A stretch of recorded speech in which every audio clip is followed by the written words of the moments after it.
இதற்குள்ளே இருக்கக்கூடிய இதில் ஒரு 3 கொட்டைகள் இருக்குங்க. இதுக்குள்ளே இருக்கக்கூடிய சத்துக்கள் என்னென்னா, இப்போது இரும்பு சத்து, கால்சியம் சத்து, மெக்னீசியம் சத்து, மேங்கனீஸ் சத்து.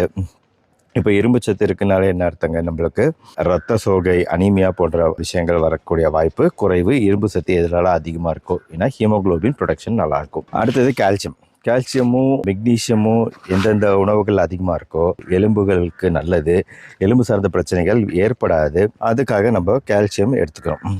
அடுத்து இதில் இருக்கக்கூடிய நார்ச்சத்து, ஃபைபர் சத்து வந்து நம்ம குடல்களோட ஆரோக்கியத்துக்கு ரொம்ப நல்லது. ஏன்னா குடல்களுக்கு தேவை நல்ல நார்ச்சத்து.